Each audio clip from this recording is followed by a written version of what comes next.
ইতিমধ্যেই শক্তি হারিয়ে পশ্চিম দিকে অগ্রসর হয়েছে নিম্নচাপ, যার প্রভাবে আজ সেভাবে বৃষ্টি হয়নি উত্তর সহ দক্ষিণবঙ্গের জেলাগুলিতে। তবে আলিপুর আবহাওয়া দপ্তর জানাচ্ছে বঙ্গোপসাগরে আবারও একটি সিস্টেম তৈরির সম্ভাবনা রয়েছে, যার প্রভাবে আবারও বৃষ্টির সম্ভাবনা থাকছে উত্তর সহ দক্ষিণবঙ্গের একাধিক জেলা, সতর্ক করেছে আলিপুর আবহাওয়া দপ্তর। আলিপুর আবহাওয়া দপ্তরের পূর্বাভাস অনুযায়ী আগামীকাল বিক্ষিপ্তভাবে বৃষ্টির সম্ভাবনা থাকছে পশ্চিমের জেলাগুলিতে। তবে সকাল থেকেই দক্ষিণবঙ্গের উপকূলবর্তী জেলাগুলির আকাশ পরিষ্কার থাকার সম্ভাবনা। সেক্ষেত্রে আগামী কয়েকদিনে বাংলার আবহাওয়ার কতটা কী পরিবর্তন হতে পারে, কোন কোন জেলায় হালকা বৃষ্টির সম্ভাবনা রয়েছে, কোন কোন জেলায় ভারী বৃষ্টি হতে পারে, আর তাপমাত্রা নিয়ে বা কী আপডেট দিচ্ছে, বর্ষা কবে বিদায় হতে চলেছে বাংলা থেকে, সবটাই বিস্তারিতভাবে আলোচনা করব এই ভিডিওতে। তাই ভিডিওটি অবশ্যই শেষ পর্যন্ত দেখুন।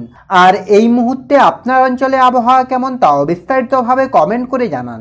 ফলে আপনার জেলা থেকে যখনই কোনো লেটেস্ট আপডেট আসবে সবার আগে তুলে ধরবো আমরা। গত কয়েকদিন ধরে দুর্যোগ চলছিল বাংলায়, তবে আপাতত নিম্নচাপ কিছুটা পশ্চিম দিকে সরে যাওয়ার ফলে বৃষ্টির তীব্রতা বেশ খানিকটা কমেছে বাংলায়। আলিপুর আবহাওয়া দপ্তর জানাচ্ছে আগামী 48 ঘন্টায় আপাতত সেভাবে ভারী বৃষ্টির কোনো সম্ভাবনা নেই দুই বঙ্গের কোথাও। দক্ষিণবঙ্গের আবহাওয়ার পূর্বাভাস আজ এক্ষুনি দেয়া আলিপুর আবহাওয়া দপ্তরের পূর্বাভাস অনুযায়ী আগামী 24 ঘন্টায় অর্থাৎ বৃহস্পতিবার সকালের মধ্যে আপাতত সেভাবে দক্ষিণবঙ্গের কোথাও ভারী বৃষ্টির কোনো সম্ভাবনা নেই। তবে বিক্ষিপ্তভাবে হালকা থেকে মাঝারি বৃষ্টি হতে পারে পুরুলিয়া, বাঁকুড়া, পশ্চিম বর্ধমান, মুর্শিদাবাদ এবং বীরভূম জেলার বিস্তীর্ণ অঞ্চলে। বাকি জেলাগুলিতে মেঘলা আকাশ থাকতে পারে, সেই সঙ্গে খুব সামান্য বৃষ্টি হলেও হতে পারে।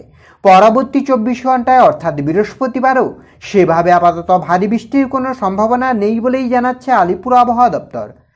উত্তরবঙ্গের আবহাওয়ার পূর্বাভাস আজ এক্ষুনি দেয়া আলিপুর আবহাওয়া দপ্তরের পূর্বাভাস অনুযায়ী আগামী 24 ঘন্টায় অর্থাৎ বৃহস্পতিবার সকালের মধ্যে আপাতত সেভাবে বৃষ্টির কোনো সম্ভাবনা নেই।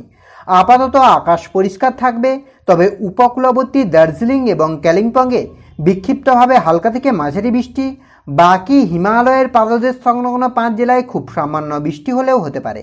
পরবর্তী 24 ঘন্টায় অর্থাৎ বৃহস্পতিবারও সেভাবে আপাতত ভারী বৃষ্টির কোনো সম্ভাবনা নেই উত্তরবঙ্গের জেলাগুলিতে।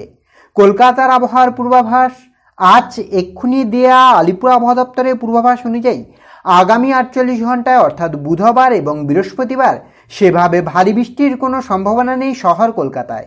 আপাতত নিম্নচাপের প্রভাব কেটেছে, আকাশ পরিষ্কার থাকবে। অন্যদিকে বাংলাদেশের আবহাওয়া দপ্তর জানাচ্ছে বাংলাদেশের খুলনা, বরিশাল, ঢাকার বিস্তীর্ণ অঞ্চলে হালকা বৃষ্টি হতে পারে, বাকি সেভাবে আপাতত ভারী বৃষ্টির কোনো সম্ভাবনা নেই। তো এই ছিল এই মুহূর্তের আবহাওয়ার আপডেট। পরবর্তী আপডেট পাওয়ার জন্য অবশ্যই আমাদের চ্যানেলটিকে সাবস্ক্রাইব করে আমাদের সঙ্গে থাকুন।